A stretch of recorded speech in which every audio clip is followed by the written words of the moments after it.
Welcome to a new episode of Minds Between Languages.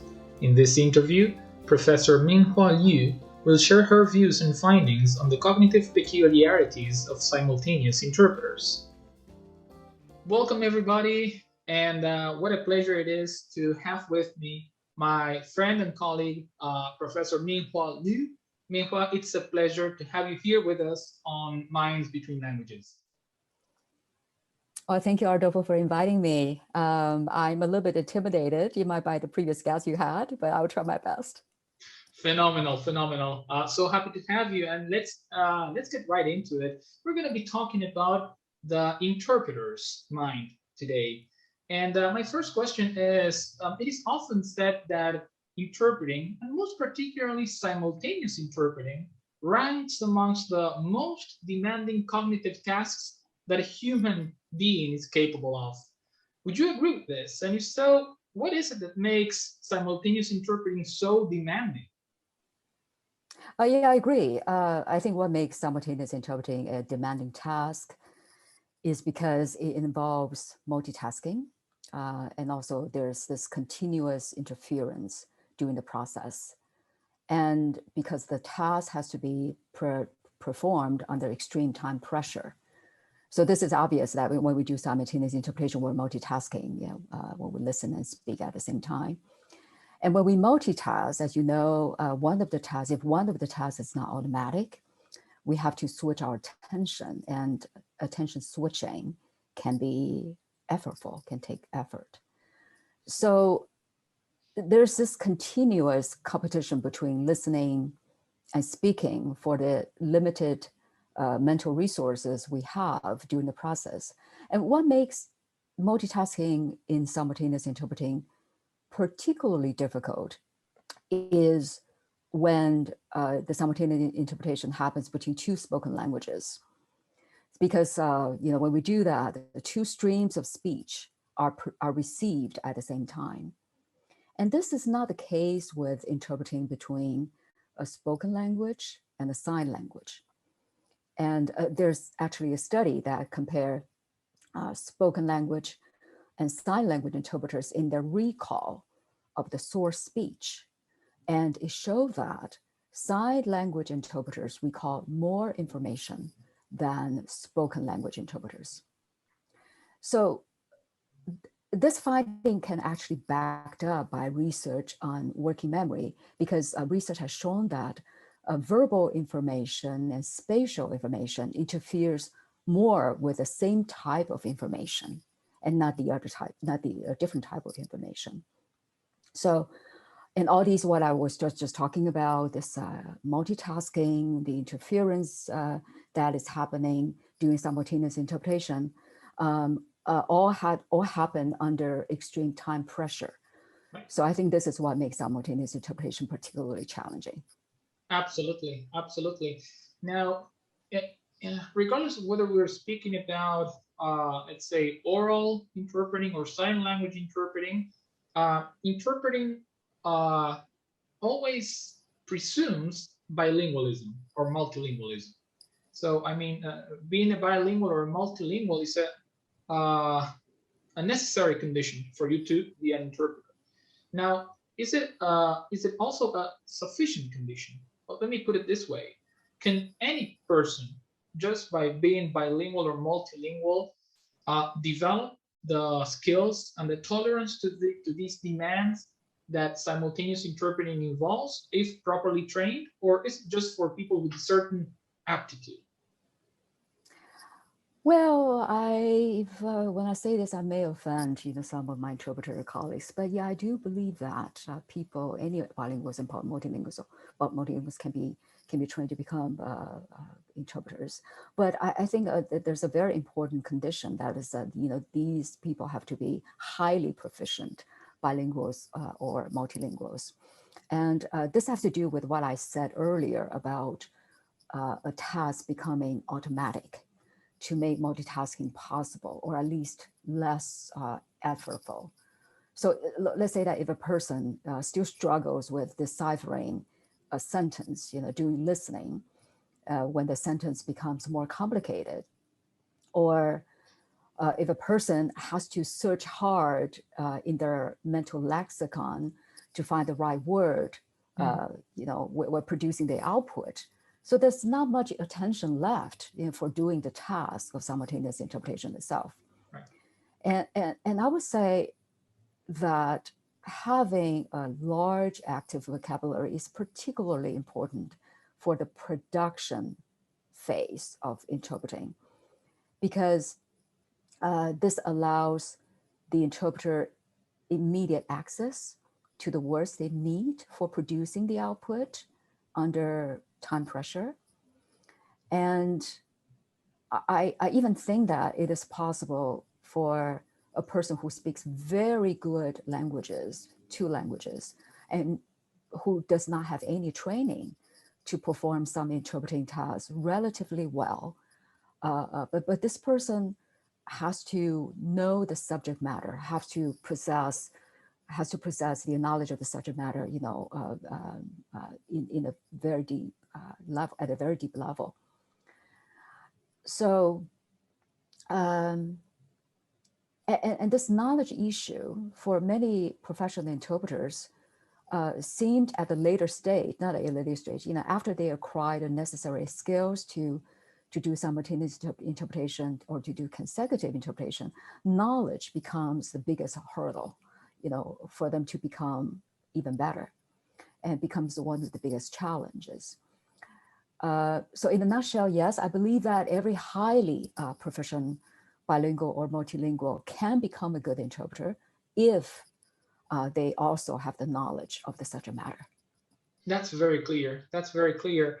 And perhaps what I like the most about that response you just gave us, Minhua, is that it's certainly non-conformist. It may not be the mainstream position in the field, and that's what I really like about it. And to follow up on this, there's something, let's imagine, interpreting like any other translation modality, it can be performed in at least 2 directions, right? And you can do it into your native language, assuming there's only one native language in a particular case, or you can do it from your native language into a subsequent language. Now, let's assume that we're talking about the first scenario, people who interpret into their native language. And a lot of research in the field actually focuses on that. And different studies arrive to conclusions about cognitive aspects of interpreting when you are interpreting into your L1. And we arrive at general conclusions like interpreting is this, or interpreting is not this, or interpreting involves X and it also involves Y. But usually, most studies focus on just one language pair. Usually what you have is a study with a certain number of participants who performed interpreting, let's say, from Mandarin Chinese into English, or from English into native Spanish. But the truth is that there are over 7,000 languages in the world, and many, many, many, many more possible combinations between languages. So a question for you is, these high demands that you were describing, do they change depending on which your language pair is, the 2 specific languages that you work with are? Oh, I believe so. Well, I know that a lot of colleagues don't believe in what I'm about to say, but I do believe that, the language pairs you interpret, you work in requires sometimes different skills and impose the different demands. Because interpreting, after all, is a task where the sentences in one specific language are deciphered and then reconstructed in sentences in another specific language. So in the case where the sentence structure of the target language is similar to the sentence structure of the source language, So it is relatively easier to interpret into that language than into, for example, another language that involves changing the word order, before you produce the output. Right.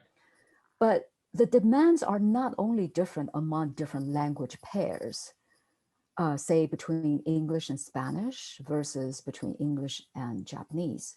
The demands can also be different within the same language, and that this is related to what you said earlier about interpreting into either a native language or into your second language. Right. So depending on the direction in which the interpreting task is performed. So let's take my own language combination, English and Mandarin as an example. Let's assume that, but let's assume first that the interpreter's language proficiency is not a factor in this case. That is, the interpreter is equally proficient in both languages, in both English and Mandarin. In this case, it is actually easier to interpret from English into Mandarin than the other way around. And this is because English is a hypotactic language. It is a language in which the different components of a sentence are more dependent on each other. So structure-wise, the components of an English sentence are often in a subordination relationship, and sometimes conjunctions are needed, to establish the logic between the different components in a sentence. So when the semantic and the logical relationship within the different components of an English sentence depend on how these components, let's say clauses, are put together. This poses greater restrictions on how a sentence can be formed. But Chinese, in turn, is different. It's a paratactic language. So the semantic relationship between the different components in the sentence can be achieved without the use of subordinations or conjunctions.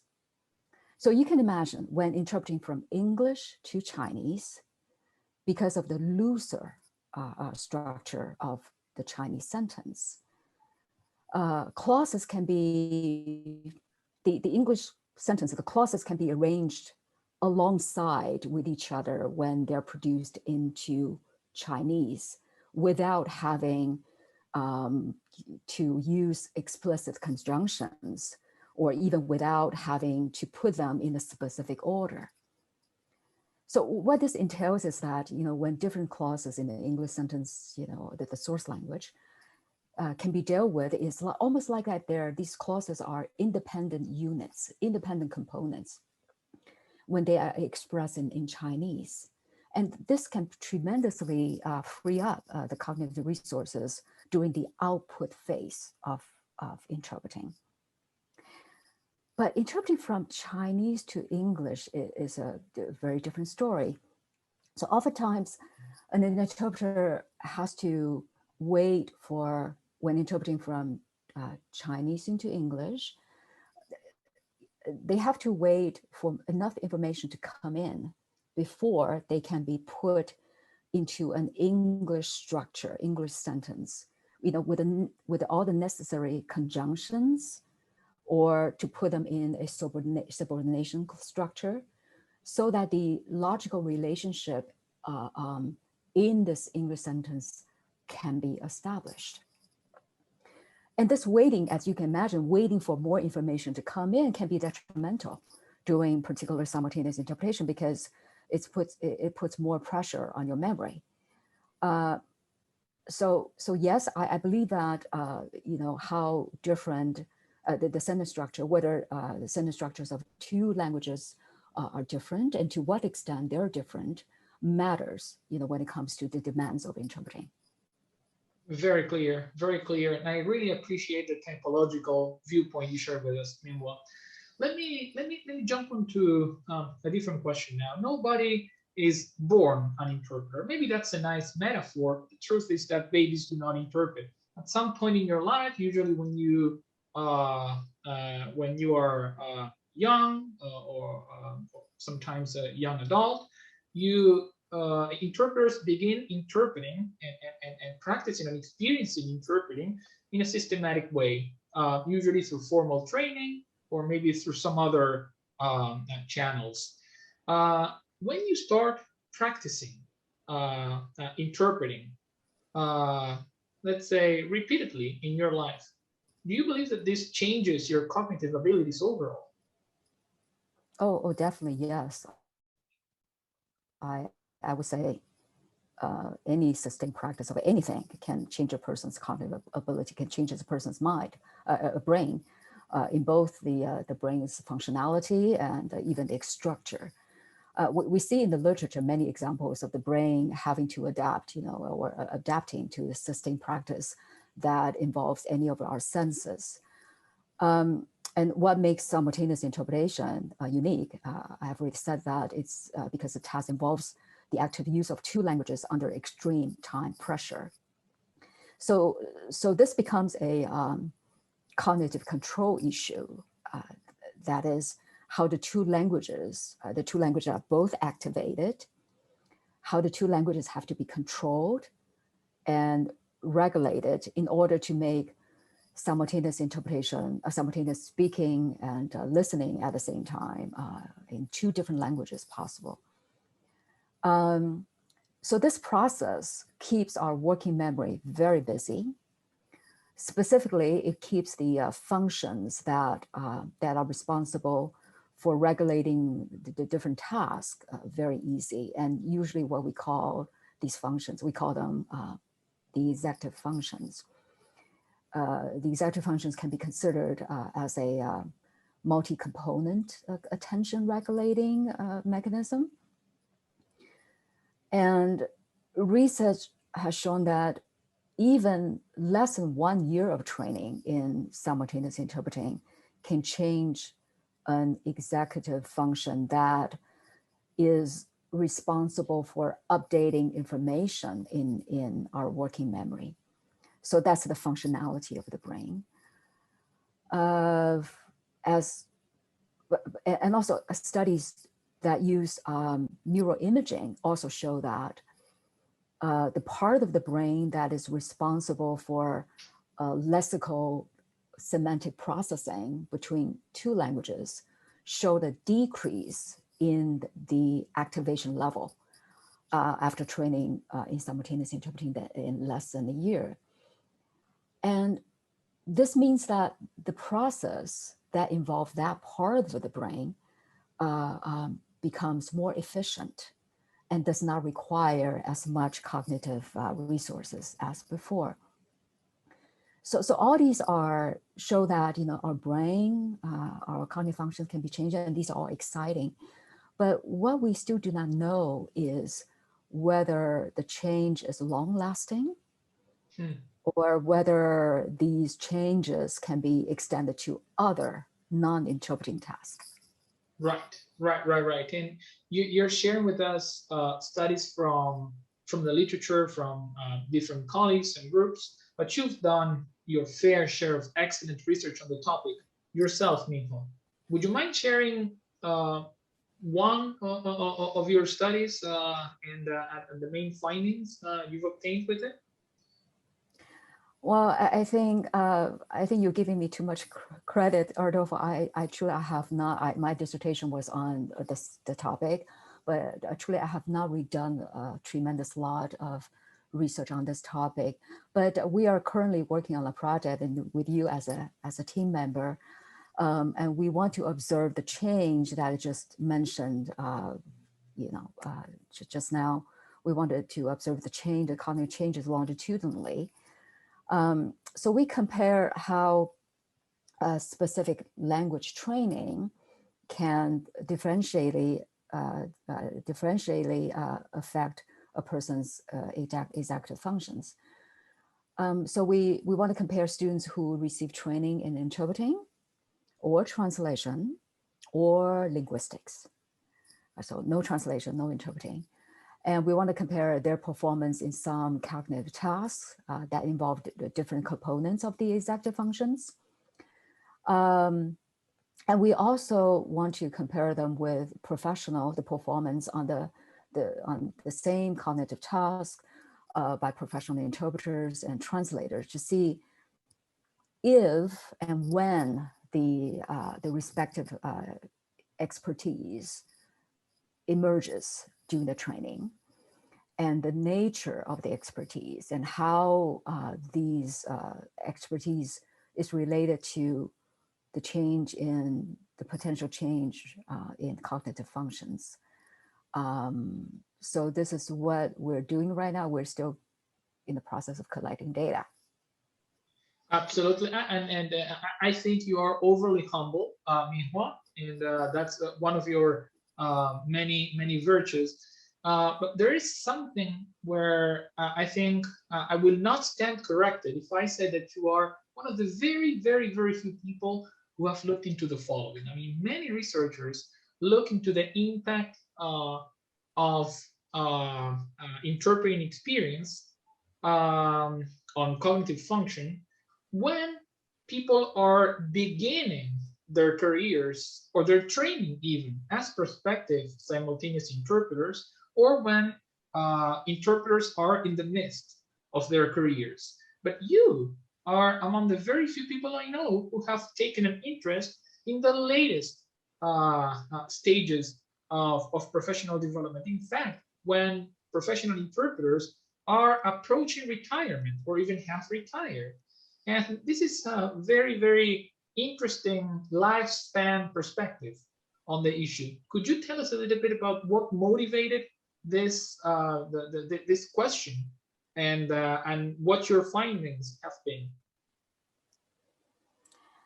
Well, I think you're referring to an article I recently published with my co-authors in the journal Translation, Cognition, and Behavior. Actually, I was only starting to look into the topics of aging and cognitive decline in interpreters. Though, you know, I would say that the starting phase lasted many years. So the story is that I was a member of the research committee of IEC, which is the International Association of Conference Interpreters. And we were commissioned by IEC to do a lifespan study on interpreters with a focus on the changes in their cognitive functions throughout their lifespan. And I was working on this project with some of the pioneers in interpreting studies, including Ingrid Kurtz, Barbara Moser-Mercer, and the late Miriam Schlesinger. And another person on the team is Lauren Obler, who's from the City University of New York and who's an expert in cognitive aging. So we did, as part of the study, we interviewed 10 interpreters who were over the age of 70. And we did very very long interviews, sometimes lasted like 6 hours in some cases. And we transcribed all these interviews verbatimly, and then we applied a systematic coding process to code and analyze these transcripts. So the findings we got for this project, were very much grounded in what these interpreters told us about what they observed throughout their career trajectory, whether they saw any cognitive changes when they work as a professional. And what we found was that the interpreters experienced some typical symptoms of cognitive decline in older people, such as difficulties in word retrieval, less tolerance to noise, slower processing speed. So all these are typical. And it seems like the biggest challenge for many of these interpreters whom we interviewed seem to be having to immediately produce interpreting output under time pressure. Of course, this is not surprising because word retrieval has been documented as one of the most obvious challenges for older people. Right. And some of these interpreters we interviewed talk about learning how to get around these difficulties by relying on the rich knowledge they have accumulated, throughout their career. But this only helped to some extent. Many of them could not keep up with the speed, and they eventually had to quit. And some of them quit first doing simultaneous interpreting, and then continue to do consecutive interpretation, which does not require an immediate output production. So, after reading the literature and after interviewing all these colleagues, it appeared very clear to us that output production seemed to be the biggest challenges, one of the biggest challenges, or probably the biggest challenge for these older interpreters. Not as much the comprehension part, but the production part. That is so interesting. So interesting, and such a refreshing view on a field that it's still young, but there are some trends that are becoming quite established with lots of research. But this one in particular is very, very novel, very interesting, and it's just a great opportunity for learning to read about this novel work you're doing. And I have one more question for you, Minhua. Here we have focused on research aspects of interpreting, but your experience with interpreting goes beyond that. I mean, your own personal experience with the task, your extensive experience teaching and mentoring interpreters, your constant contact in different institutions with interpreters at different stages of their career, in different countries, different language pairs, with all this accumulated experience and such multifarious experience. Would you tell us one or two things that you've learned through this experience about the human mind at large? Yes, I think the most important thing I've learned is that the human brain is highly malleable throughout the person's lifespan. For example, our cognitive functions slow down in old age, but research has shown that older adults recruit more brain areas to perform various tasks as a compensatory mechanism. And another thing I've learned is that aging has differential effects on different brain functions. And so when it comes to language processing, for example, semantic processing does not seem to decline as a result of aging. The ability to comprehend does not seem to suffer that much. However, language production is a different story, and I have to talk about that. When I talk about the findings of our research. But the problem with language production seems to be more of a phonological issue, not so much of a semantic issue. Research has shown that the difficulty older adults have in word retrieval seem to be phonological in nature. So this is, of course, high output. And so if I were to offer a suggestion as a way to keep up with the demands of interpreting, it would be to work on producing terms, to commit them to memory, and to produce them out loud as fast as possible. And actually, I recently, and in preparing for this interview with Ardolfo, I read an interesting hypothesis out there about what contributes to what people call the bilingual advantage that bilinguals have. It is hypothesized that it is the cognitive control that is needed during the language production phase that contributes to this cognitive advantage in bilinguals. So I can imagine exercise this control regularly by producing language, maybe a way to help preserve our cognitive functions.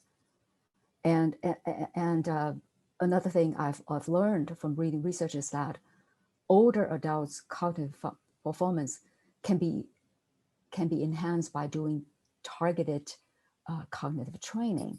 And learning a second language is considered in studies as a kind of targeted cognitive training, targeted cognitive training. And of course, interpreting by extension, and even more so, is a kind of targeted cognitive training. But there's a caveat to all these, though.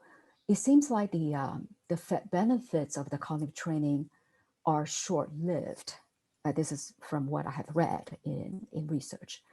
So I guess, the idea is we have to continue to do it. We just have to keep doing it in order to preserve our cognitive functions. And that's a fantastic message for us to wrap up this interview with.